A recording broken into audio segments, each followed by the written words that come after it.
Place à l'écho avec vous, Axel. Capgemini va supprimer jusqu'à 2400 postes en France et ça raconte quelque chose de l'actualité. Exactement, parce que Capgemini, c'est le numéro 1 français du conseil aux entreprises, de conseil informatique. Si vous voulez vous agrandir, si vous voulez vous réorganiser, vous faites appel aux consultants de Capgemini. Donc, qu'est-ce que ça raconte? Ça raconte qu'en ce moment, les entreprises ont mis sous cloche leurs projets dans l'industrie, dans l'automobile. Elles sont en mode hibernation et donc, elles font moins appel aux consultants de Capgemini. Donc, vous voyez, tout ça, ça traduit une France à l'arrêt. Et d'ailleurs, on le remarque bien dans les chiffres des offres d'emploi.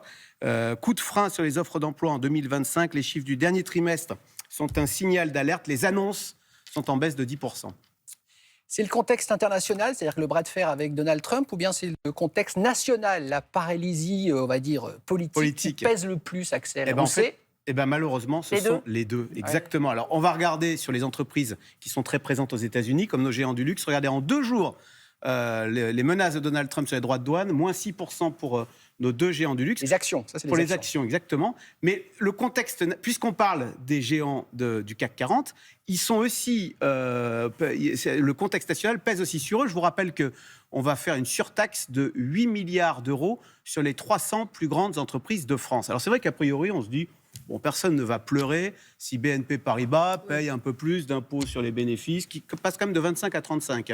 Mais sur les milliards qu'ils gagnent, voilà. Sauf que je voudrais vous revenir sur un chiffre que je vous avais donné il y a un mois. Ouais. C'était que pèsent ces 300 plus grandes entreprises de France. C'est vrai, on n'a aucune idée de ce qu'elles pèsent. Elles ne sont pas du tout hors sol. C'est l'INSEE qui donne ces chiffres. Regardez, en France, on a 333 entreprises. Donc, typiquement, ce sont elles qui vont payer la surtaxe. Ces 333 entreprises, elles représentent 28% de l'emploi en France, 39% de l'investissement, 57% de l'export. Donc, vous voyez, quand on dit qu'en France, on a des géants, ces géants, ils ne sont pas hors sol. Ils pèsent, ils ont un poids vraiment très, très important dans notre économie. Et c'est eux, effectivement, qui sont ciblés par cette surtaxe. Merci, Axel.